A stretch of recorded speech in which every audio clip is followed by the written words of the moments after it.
व्हॉट्सअपवर असं दुपारी चालली आहे. काय म्हणतायत पोलीस अधीक्षक 2022 ते 25 मध्ये 160 फसवणुकीचे गुन्हे टोळी मुकदमांचे आणि ह्यांचे कुणाचे कारखाना व जिल्ह्यातील वार्ताहर प्रतिनिधी साखर कारखान्यातर्फे फसवणुकीचे गुन्ह्याची माहिती वारंवार विचारणा केली. प्रसारमाध्यमांमध्ये गुन्ह्याच्या संख्येबाबत अनेक गैरसमज आहेत. त्यानुसार माहिती देण्यात येते. सातारा जिल्ह्यात 22 ते 25 कालावधीमध्ये 160 फसवणुकीचे गुन्हे आहेत. साखर कारखान्याचे पैसे बुडले, तिथं लोकांना मारलं, त्यांच्यावर गुन्हा दाखल करायला नको का? आपल्या लोकांना टोळी मुकदमांना फसवलं, गुन्हा दाखल करायला नको? माझं काय चुकतंय का? आणि कारखाना ही स्वतंत्र संस्था आहे. मी तिथे काही संचालक नाही, चेअरमन नाही. सगळ्या कारखान्यांनी गुन्हे दाखल केले. फक्त रणजितसिंह नाईक निंबाळकरनी 277 गुन्हे दाखल केले. रणजितसिंह निंबाळकरच्या इथं वसुली केंद्र आहे, पोलीस छळ छावणी आहे, सगळं आहे. पण वस्तुस्थिती हे मित्रांनो, जो मित्र माझा जो बोलतोय त्यांनी माहिती घ्यावी. मला बोलण्याबद्दल, आरोप करणाऱ्याबद्दल, आरोपाला रणजितसिंह निंबाळकर घाबरत नाही. आणि गुन्हा केला तर शिक्षेलाही घाबरत नाही. पण गुन्हा नाही केला तर कुणाच्या बापाला घाबरत नाही. पुढे चला. हे बघा, कारखान्यांचे गुन्हे फलटण तालुक्यामध्ये स्वराज कारखान्याचे 1 ते 5, तुमचं दत्त इंडियाचे गुन्हे. पुढे चला. हे सगळे स्वराज इतर फिर्यादी, श्रीराम कारखान्याचे गुन्हे, शरीफ कारखान्याचे गुन्हे. हे काळे साहेबांची माहिती फलटण शहर पोलीस स्टेशन. आगे चलो. आता ह्याच्यापेक्षा गंभीर प्रकरण समोर आलं.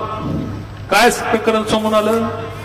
बीड मध्ये ज्यांच्यावर आम्ही FIR केल्या, आम्ही समजा 10 लोकांवर FIR केल्या, फलटण मधनं त्यांना माणसं जाऊन भेटायला लागली की तुम्ही कारखान्यांच्या विषयावर आणि रणजितसिंह निंबाळकर गरम बट्टे लगाव तडका. कारखान्याचे मुकदम द्यायला लागले की रणजितसिंह निंबाळकरनी कसं मारलं, त्यांच्या लोकांनी कसं मारलं, पोलिसांनी कसं मारलं, मुंडेताईंनी त्यांना मदत केली, त्या बिचारीची मयत झाली तिचा. आणि एकाही ज्या मुकदमांच्या विरुद्ध आम्ही तक्रार केल्या त्याचे एकाही मुकदमानं ज्या मुकदम बोलले त्याच्या एकाही मुकदमाला त्यांनी टेस्ट केलं नव्हतं. पण प्रत्येक मुकदम म्हणायचा मुंडेताई मला भेटली, मुंडेताई मला भेटली आणि मीच तो मुकदम. जयारी हे ते गुन्हे. आता हे भाऊसाहेब राठोड म्हणून एक व्यक्ती बोलला परवा बीडमध्ये, त्याच्यावर इतर ठिकाणचे गुन्हे किती आहेत ते काढले. ज्यांच्यावर आम्ही गुन्हे दाखल केले ते हबप नाहीत. सगळ्यांनी, पत्रकारांनी बघावं. हे भाऊसाहेब राठोड तो जो बोलला त्याची ही परिस्थिती. मधुकर राठोड म्हणून त्याचा भाऊ बोलला, विमानतळात नेलं, पोलीस स्टेशन पासून उचलून विमानतळात नेलं आणि झाडाला उलट टांगून मारलं.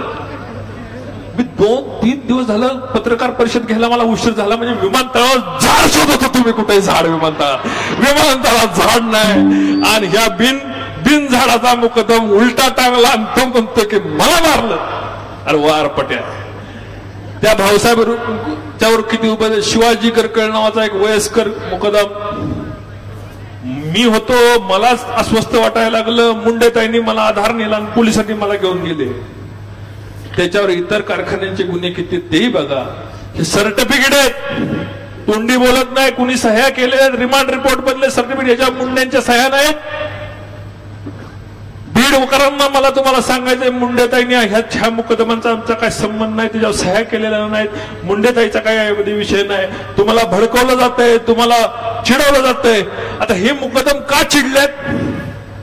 कारण ह्यांचे आरोप सिद्ध झालेत. ह्यांना लाईफ लागणार आहे, लाईफ. 15 वर्ष शिक्षा लागणार आहे. किती? 15 वर्ष.